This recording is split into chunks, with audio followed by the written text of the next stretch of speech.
चंद्रमुखी की कहानियाँ। हेलो दोस्तों, ये कहानी शुरू होने से पहले अगर आपने हमारे चैनल को सब्सक्राइब नहीं किया है तो जल्दी से सब्सक्राइब करके बेल आइकॉन दबा दीजिए, क्योंकि हम आते हैं हर बार एक नए किस्से के साथ। आधी रात को एक सुनसान जंगल के सन्नाटे में रानी बेहोश पड़ी थी। जब वो धीरे धीरे होश में आने लगी तो चारों तरफ देखते ही उसकी सांसें थम सी गई। डर के मारे रानी कांपने लगी। शायद वो किसी के साथ थी जो उसे ऐसी एक खतरनाक अंधेरी रात में घने जंगल बीचों बीच बेहोशी के हाल में छोड़ के चला गया। काफी देर तक रानी उसको पुकारती रही, पर कोई जवाब नहीं आया। फिर उसका डर वो काली अंधेरी रात को और गहरा बना दिया। आखिर कौन है ये रानी और यहाँ पे कैसे आई? कौन लाया है इसे और उसका मकसद क्या है? ये कहानी शुरू होती है आज से 6 महीने पहले, जब रानी अपनी ग्रेजुएशन करने घर से दूर देहरादून की एक कॉलेज में पढ़ने गई।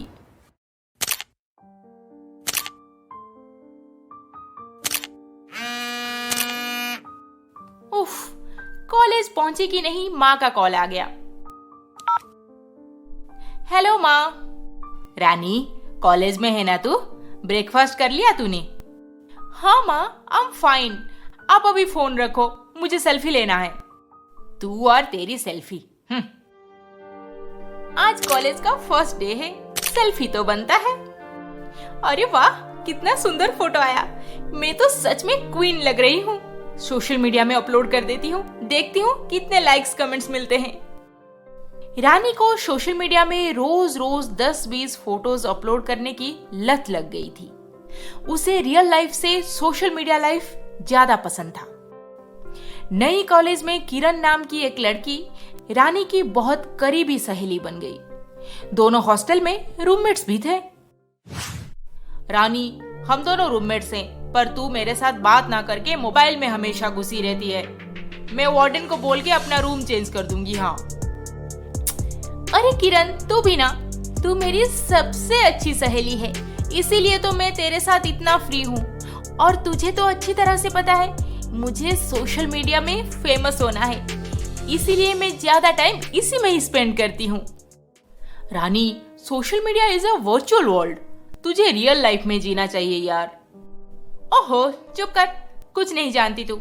एक बार मुझे पॉपुलर हो जाने दे, फिर मैं अपने रिकमेंडेशन से तुझे भी करवा दूंगी। मुझे नहीं बनना कोई फेमस वेमस, मैं ऐसे ही ठीक हूँ।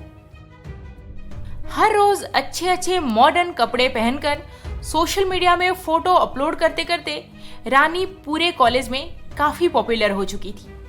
कॉलेज के लड़के उसके फोटोज देख के बड़े खुश होते थे और मजे भी लेते थे। अरे देख देख, रानी आ गई। लड़की क्या मस्त है ना। कॉलेज में लड़कों के सामने फ्लॉन्ट करना रानी की आदत बन चुकी थी और कुछ ही दिनों में कॉलेज में फैशन शो कंपटीशन भी हुआ, जिसमें और कोई नहीं बल्कि रानी ही फर्स्ट प्राइज जीत ली। अब रानी को कॉलेज में हर कोई अच्छे से पहचान चुका था और कई सारे लड़के उससे एक तरफा प्यार भी कर बैठे थे। फिर एक दिन, हाय रानी। हाय सौरभ। रानी, मैं तुमसे कुछ कहना चाहता हूँ। रानी, चल यहाँ से, हमें क्लास के लिए लेट हो रहा है। रुकना किरण, ये कुछ कहना चाहता है, सुन लेते हैं। बोलो सौरभ। रानी, मैंने जब से तुम्हें देखा है तब से तुमसे प्यार करने लगा हूँ। आई लव यू रानी, क्या तुम भी मुझे? माय फुट, मैं और तुझसे प्यार? तुझे पता है मैं कौन हूँ और सोशल मीडिया में मेरे कितने सारे फॉलोअर्स हैं? अरे तेरे जैसे 1000 लड़के तो मुझे रोज आई लव यू मैसेज भेजते हैं, तो क्या मैं उन सबसे प्यार कर बैठूं? स्टूपिड। नहीं रानी, मेरा प्यार वैसा नहीं है। मैं तुम्हें सच्चे दिल से चाहता हूँ। ओह प्लीज, औकात में रहे, समझा? कुत्ते जैसे मेरे आगे पीछे दुम हिलाता रहता है तू। हद से आगे बढ़ने की कोशिश भी मत कर। रानी, एनफ, बहुत बेइज्जती कर लिया तुमने। मैं तुम्हारे साथ अच्छे से बात कर रहा हूँ और तुम बदतमीजी पे बदतमीजी किए जा रही हो। बदतमीजी? शट अप, ये तो कुछ भी नहीं। अब देख मैं क्या करती हूँ। रानी सौरभ को उसके दोस्तों के सामने जोर से एक थप्पड़ मार दी। सौरभ को ये बहुत बुरा लगा। अब से औकात में रहना। चल किरण। देख लूंगा तुझे मैं एक दिन रानी, याद रखना। उस दिन के बाद सौरभ जब भी रानी को सामने देखता था एकदम गुस्से से पागल हो जाता था। ओह माय गॉड, अनिल का message. I am so happy today. अब ये अनिल कौन है? अरे मेरा social media crush Anil Sharma. क्या स्टड है यार। मैं कब से चाहती थी वो मुझे एक बार देखे, मुझे फॉलो करे, पर ये तो मुझे डायरेक्ट मैसेज कर दिया। रानी उसी दिन से अनिल के साथ सोशल मीडिया में बात करना शुरू कर दी। अनिल रानी के बारे में सब कुछ जानता था और शायद रानी भी अनिल को अच्छी तरह से पहचान गई थी। रानी, तू अपना ध्यान रखती है ना बेटी, और सोशल मीडिया में इतने सारे फोटोज डालना बंद कर दे। क्या पता आजकल का जमाना कुछ इधर उधर ना हो जाए। अरे माँ, आपकी बेटी सोशल मीडिया की अपकमिंग स्टार है। रोज उसके 1000 फॉलोअर्स बढ़ते हैं और आप मुझे एनकरेज करने के बदले फोटोज अपलोड करने मना कर रही है। रानी अपनी वर्चुअल दुनिया में इतनी इन्वॉल्व थी कि उसे किसी का भी एडवाइस मंजूर नहीं था।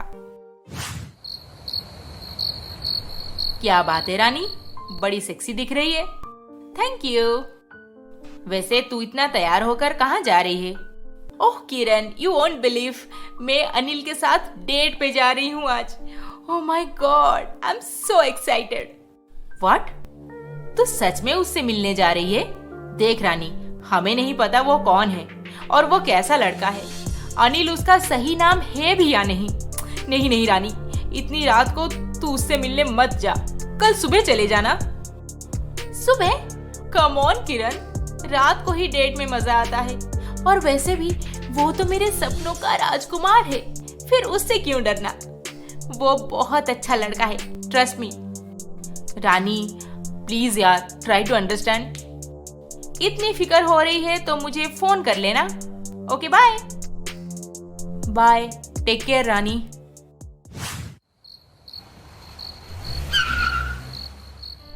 हे Rani, you look beautiful today. एकदम रात की रानी लग रही हो, रात की रानी। Thank you. और तुम भी बहुत डैशिंग लग रहे हो। फोटो में जितना अच्छा लगते हो उससे भी कई ज्यादा। वैसे हम कहाँ जा रहे हैं? रानी, एक्चुअली मैंने तुम्हारे लिए कुछ खास प्लान किया है। खास प्लान? क्या है बताओ ना प्लीज। ओके, तो पहले ये मिठाई खाओ। मिठाई? किस बात की?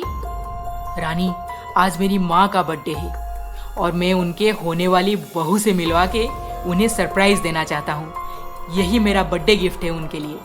क्या तुम मेरी माँ से मिलने चलोगी प्लीज? अरे तुम भी ना अनिल, ये भी कोई पूछने की बात है? जरूर चलूंगी। अनिल से डायरेक्ट शादी की प्रपोजल सुनकर रानी बेहद खुश हो गई और खुशी से एक नहीं 2-3 मिठाई खा ली। अब चलें? इसी बीच रानी की रूममेट किरण उसे बहुत बार कॉल कर चुकी थी, पर उसका फोन कनेक्ट नहीं हो रहा था। रानी का फोन क्यों नहीं लग रहा? पता नहीं वो ठीक है या नहीं। मुझे तो बहुत डर लग रहा है। हे भगवान। बाहर की ठंडी हवा में रानी को नींद आने लगी और वो अनिल के कार में बैठे बैठे सो गई। अनिल के जेंटल बिहेवियर से रानी बहुत इम्प्रेस हो गई थी। रानी अपने सपनों के राजकुमार के साथ आज बेहद खुश थी, इसीलिए बिना टेंशन लिए आराम से सो रही थी। पर अनिल रानी से कुछ और ही चाहता था। वो उसे हॉस्टल से काफी दूर ले गया और रानी को कुछ पता नहीं चला। करीब करीब 2 घंटे बाद रानी धीरे धीरे होश में आने लगी। क्या मैं सो गई थी? अनिल? आंखें खोलते ही रानी खुद को अनिल के गाड़ी में नहीं, एक सुनसान घने जंगल में पाई। आसपास कोई नजर नहीं आ रहा था। रानी डर के मारे अनिल को बार बार पुकारने लगी। अनिल, अनिल, कहाँ हो तुम अनिल? ये कैसा मजाक है? मुझे नहीं जाना कहीं, मुझे हॉस्टल वापस जाना है, प्लीज मुझे छोड़ दो। कहाँ हो तुम अनिल? अरे यार, कहाँ चले गए? कई बार बुलाने के बाद अनिल और 2 लड़कों के साथ रानी के पास आ गया। सबके सब नशे में चूर थे और रानी को गंदे नजर से घूरे जा रहे थे। रानी बिना देर किए जोर जोर से चिल्लाने लगी। कोई है? कोई है? बचाओ मुझे! अनिल प्लीज, हम दोनों एक दूसरे से प्यार करते हैं ना, फिर तुम ये सब क्या कर रहे हो? मुझे जाने दो प्लीज, मैं हाथ जोड़ती हूँ।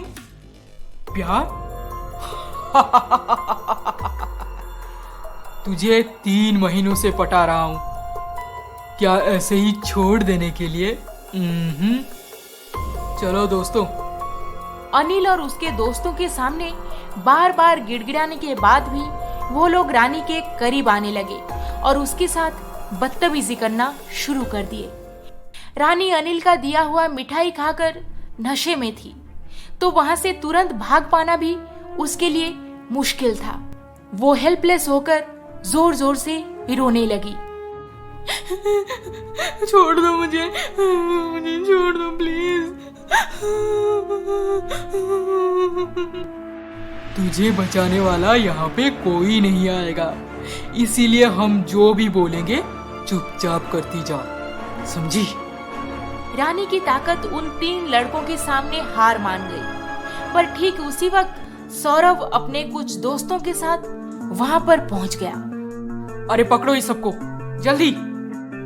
इन लोगों को देखते ही अनिल और उसके साथी वहां से तुरंत भाग गए और रानी रोते हुए सौरभ के पास आ गई। सौरभ प्लीज मुझे यहाँ से ले चलो, प्लीज प्लीज सौरभ। सौरभ अपना पुराना गुस्सा भुलाकर रानी को सही सलामत उसके हॉस्टल में पहुंचा दिया। रानी काफी दिनों तक इस सदमे को भूल नहीं पाई और ना ही हॉस्टल से बाहर निकली। फिर एक दिन किरण के समझाने पर फिर से कॉलेज निकली। Saurabh, I am sorry, I am so sorry. मैंने तुम्हारे साथ बहुत बदतमीजी की, इसके बावजूद तुमने मेरी इज्जत बचाई। उस रात तुम ठीक टाइम पे नहीं पहुंचते तो शायद मैं आज जिंदा नहीं होती। मुझे माफ कर दो सौरभ। मैंने तुम्हें कब का माफ कर दिया है रानी, भूल जाओ वो पुरानी बातें। पर सौरभ, तुम उस रात वो घने जंगल में क्यों गए थे? एक्चुअली रानी, उस रात जब तुम अनिल से मिलने हॉस्टल से निकल गई। हेलो सौरभ, प्लीज यार एक हेल्प कर दो। हाँ किरण, बोलो क्या बात है? रानी अभी अभी एक सोशल मीडिया दोस्त के साथ डेट पे निकली है। मुझे तो वो लड़का सही नहीं लग रहा। महाराजा पार्क के बाहर मिलेंगे वो दोनों, प्लीज थोड़ा नजर रखो। और मैं उस दिन तुम्हारे गाड़ी का पीछा करते करते अपने दोस्तों के साथ उस जंगल में पहुंच तो गया, पर वो लोग तुम्हें गाड़ी से निकाल के काफी दूर ले गए थे, इसीलिए तुम्हारे पास हम लोग इमीडिएटली नहीं पहुंच पाए। सच्चाई सुनने के बाद रानी फूट फूट के रोने लगी और उसे उसकी गलती समझ आ गई। अच्छा तो मैं चलता हूँ, अपना ध्यान रखना। सौरभ, तुम्हारे प्यार को ठुकरा दिया तो क्या मेरे साथ दोस्ती भी नहीं करोगे? करूंगा, जरूर करूंगा, पर एक शर्त पे। शर्त? हाँ, अगर तुम सोशल मीडिया लाइफ को लिमिट में रखोगी तो। यस, आई प्रॉमिस सौरभ, मैं सोशल मीडिया में खुद को हद से ज्यादा कभी इन्वॉल्व नहीं रखूंगी। रानी को सबक मिलने के बाद वो सोशल मीडिया की वर्चुअल लाइफ से दूर होकर अपने रियल लाइफ को ज्यादा इंपॉर्टेंस देने लगी, दोस्तों के साथ मस्ती करने लगी, माँ के साथ फोन पे हर रोज घंटों बात करने लगी और किसी को अच्छे से जाने बिना उस पे भरोसा करना भी बंद कर दी। सोशल मीडिया को असली जिंदगी मान लेना या भरोसा करना गलत है। इसीलिए हमें पूरी तरह से जांच परख करके ही अनजान लोगों से दोस्ती करनी चाहिए, क्योंकि एक गलत स्टेप हमारी जिंदगी को पूरी तरह से तबाह कर सकती है। ये कहानी आपको कैसी लगी हमें कमेंट करके जरूर बताएं। और अभी तक आपने हमारे चैनल को सब्सक्राइब नहीं किया है तो जल्दी से सब्सक्राइब करके बेल आइकन दबा दीजिए। अरे अरे अरे अरे, इस वीडियो को लाइक शेयर कमेंट करना ना भूलें। जल्द ही मिलेंगे और एक मजेदार रोमांचक कहानी के साथ। नमस्ते।